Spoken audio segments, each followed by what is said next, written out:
Good morning. Happy Wednesday to you. I'm Paul Raphel into Holly Morrison. We've all seen it before, whether you've gone to a Target or a CVS. You might have some in your home right now, scented candles. But did you know that one of the most popular scented candle brands started right in our area? The Chesapeake Bay Candle Company started over 16 years ago in 1994. And they used to make all of their production overseas, but they are opening their first factory next week right in our area in Glen Burnie. So we're going to be here all morning long to learn about the process, which includes fragrance evaluation, burn testing. Then we're going to head into the lab, find out exactly how do they come up with the scents like white peach bamboo and orchid guava, all of the different interesting scents. Smells so good in here already, Audrey, so maybe I can come up with like a Fox 5 scent to bring back to the station. Hey, Paul, way to coordinate with the candles there. Looking good. Can't wait to see more of you this morning. I love that. Worked out well for you. We'll see you a little bit. Perhaps you have heard of the Chesapeake Bay Candle Company. Well, they're going to open their first domestic factory in Glen Burnie next week. Our Paul Raphel is there in Glen Burnie this morning to get a sneak peek at the new location and find out the story behind those yummy smelling candles. Paul, good morning.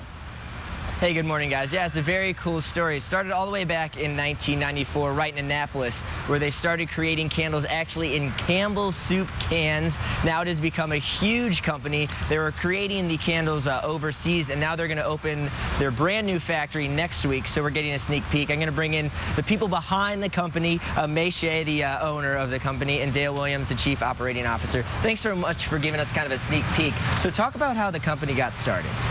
Well, it was in 1994. It's in the middle of a recession, and I was working in New York and didn't like my job that much. And my husband was here, and we both have sort of an entrepreneurial spirit. And my husband said, what is it that will make both of us happy? And I said, doing something that is fun and creative, and that's how we both gave up our job, and we discovered a gap between home fashion and fashion, where home was, at that time, very boring, and a lot of the Laura Ashley sort of prints and nothing contemporary. So we zoned in on trying to bring something more contemporary for the home. And the media is becoming the candles because... Yeah. So talk about why candles was what you chose when you're thinking of businesses to get into. Well, May and David thought that the candle business was one that appealed to a variety of people. Candles are something that anyone can use to enhance any occasion, or decorate their homes, or evoke memories of special times and occasions in life. So it's a product that appealed to everybody and has a lot of repurchase frequency. So, right. So it was a good business. So there's, like you kind of just hinted at it, this candle industry is almost like a fashion. There's different textures and stuff. So you said there's one interesting story behind how you got a unique, so how did that happen? Well, it was back in 1994, and I found that I'm not a good person to just try using Campbell soup cans and mixing things up. I went to see a friend, Peter French, who is a specialist in candles and fragrances, and he teaches me how to do this and how to do that, but he forgot that for candle making you need a chemical to blend the fragrance and the wax and the color together, so it comes up with a beautiful smooth texture such as this. This is what you see in the store. So you left out the chemical, and then you got the cool looking. I got a really cool looking handmade, no two alike effect. And I bring it opened the doors to some of the most prestigious department stores, from Nordstrom to Bloomingdale's. They love it because it's unique. It has texture, as we know. Texture represents luxury, represents a lifestyle. And then we also use very pop colors. You know, it's not boring mulberry and, burgundy and navy color. And that is really our break into the candle industry, is using special textures. And we have about a little time left. Or actually, I'll just ask you, in the next hit, we're going to find out why it's so important that they brought the factory back from overseas to our area. And we'll learn more all about the process. We're going to go to the operating area to find out how they actually put the wax into the vessels, properly place the wax, and so forth. So it should be fun. And yeah, we'll have more information on the company on My Fox dc.com. Stephen, now back to you. Paul, thank you very much. Time to check in once again with Paul Raphel. What's going on, buddy? Hey, we've taken a trip to Glen Burnie, Maryland to the Chesapeake Bay Candle Company. They're opening their factory next week, but we are getting a first look at the facility and finding out exactly how do they make the candles that you see on your store shelves. Stay with us and we'll tell you. Well, have you ever wondered how that scented candle you might have in your living room or kitchen was made? Our Paul Raphel is learning just that at the Chesapeake Bay Candle Company in Glen Burnie, Maryland. Paul, good morning. Hey, good morning, Allison. I've already picked out a scented candle that I think fits your personality. It's jasmine mint. I love and it. They describe it as elegant and very popular. Oh, Paul, thank you so much. So we're already having a lot of fun here. This facility is pretty amazing. It's about 125,000 square feet, and when it's up and running to its full capacity, it's going to create about 16,000 candles a day. So we're going to learn about the process. I'm going to bring in Dale Williams, the Chief Operating Officer, to talk about the process. So talk about exactly how start to finish the candles made. Sure, Paul. Well, we start by bringing in big tanker trucks of pre-melted paraffin from the paraffin refineries, and you'll see they're stored in these tanks here. That wax is transferred into our mixing tanks, which you'll see through the series of pipes, are fed into one of 8 different mixing tanks where we add fragrance and we add color and other additives that make the product work well. So you make one candle at a time, per se, or one scent? We make one fragrance and color combination at a time, but we can mix up to 8 at a time when we start producing a whole range of product. So we'll pump one mix from here into this filling station here, and that's the wax process. And it's still a liquid because it's warm. It's still liquid, yes. Okay. This wax is pumped between 140 and 170 degrees, depending on the type of wax.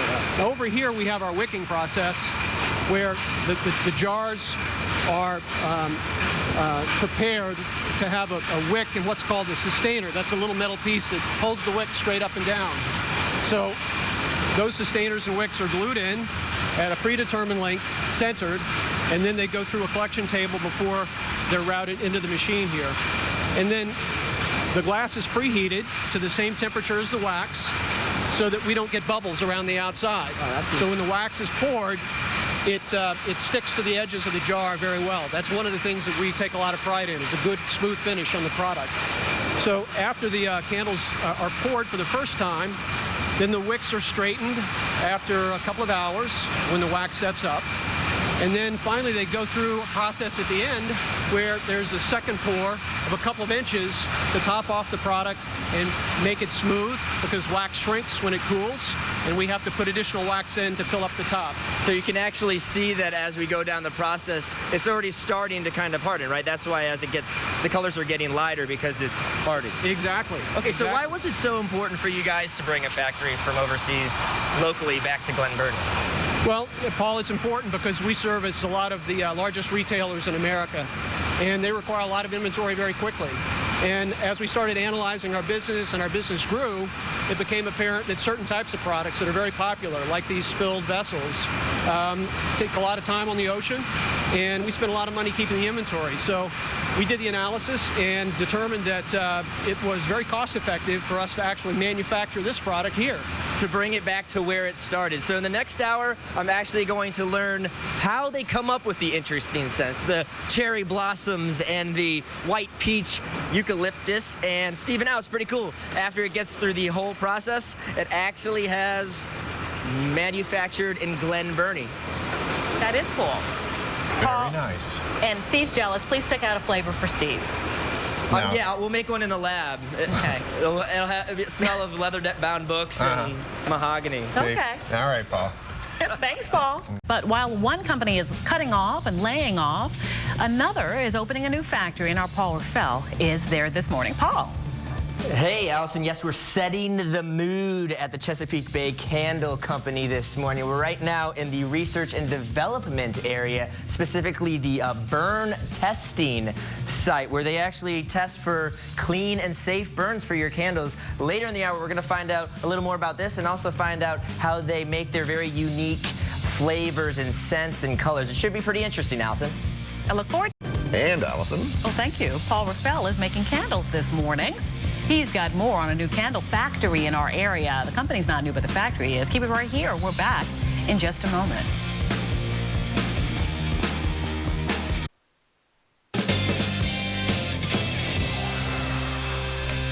The Chesapeake Bay Candle Company started in Annapolis, Maryland in 1994.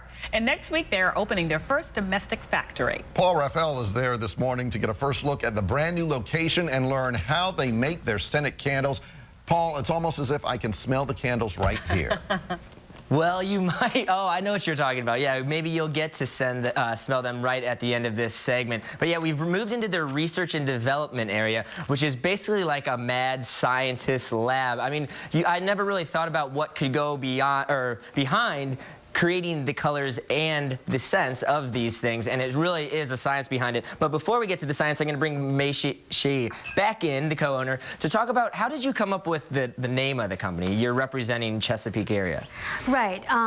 My husband Dave and I, who founded the business in 1994, was actually living in Annapolis, and we really loved the natural, pristine, lifestyle, and we thought that what better way to communicate that through a brand that stands for nature and how to protect nature in its best. So a lot of the design inspirations really comes from that. Mm-hmm. And yeah, speaking of nature, you use different scents from nature. So how do you actually come up with, I'm going to combine bamboo and eucalyptus. Right. So how do you come up with those ideas? So it looks very simple. It's not something that simple. So about 16 months ahead of the actual on-the-shelf time, we go through many trend research. We go all over the world in terms of trends that's happening in New York, in Paris, in London, which gives a lot of the foresight of what's going to happen in fashion and in home. And this is how we work. We identified a trend that's called clarity last year. It's about in an economy where people don't know what to do, they want to feel they have some sense of control and clarity in their future. Okay. And with that sensibility, we worked with fragrance houses to come up with fragrances that speaks to that clarity, that you can smell something and you can identify it. So there's bamboo eucalyptus, there's lychee with rose. So then you choose the idea and then you bring it into here, correct? We give it to our fragrance houses, okay. And it's almost like a beauty pageant, because out of 100 submissions, right, we will pick one on character and strength. So talk about what they're doing here specifically with the processes. So, you said there's 4 ingredients to making up a candle? Actually 5, oh, 5. Now I think about it, because it's about the size of the jar, which Sarah just put there. It's about the color, the fragrances, the wax, and the wick. All 5 of which are the moving parts. A fun fact, you said there's not just one wick that you use for each candle. There's a large 50. Yeah, there's about 50. That's crazy. And Marika just reminded me that is why we have this lab, to kind of see for different fragrance. There's different wick size and different formulas for our wax and different chemistries going on. So what Sarah and Giuliani trying to do every day is to see how to maximize and optimize them. So you make them here, then you ship them off once you decide to the production area, and then they make them in mass quantities. In big batches. Okay, and like I always like to do, I like to treat Tony and Allison well, so I actually set some of the candles back there. I've been talking about how great it's been smelling here at the factory all morning long, so I figured I'd give you some of the unique scents that they make here. So you guys have bamboo, eucalyptus, Teakwood cedar, white peach bamboo, orchid guava, and cherry blossom. Do you have a favorite? Someone stole a couple of them. We only got 3. I've got the bamboo. Oh, what? I know. We've got 3, but that's good enough. I've got the bamboo eucalyptus, and it is lovely. I really like it a lot. No, my favorite is one that I have, teakwood cedar. You talked about that one. Here is mine. And what I love about it is how pretty it looks, Paul. It's really pretty. Oh, I know. Just like she said earlier in one of the other hours, it's almost like fashion meets candles. It's not all about just what it smells like, it's what it looks like, too. Oh, I thought you said meat candle. I was like, that's not good, Lady Gaga. Meets candles. Fashion meets... Well, when I get back there, I'm going to have to find the person who stole the other 2 candles that were No, supposed they're to here. They've just been brought They just to us. miraculously popped up. People are stealing stuff over there. Thank you very much, Paul. That's great. Great work. Thanks, and guys. wonderful. Appreciate it. All right.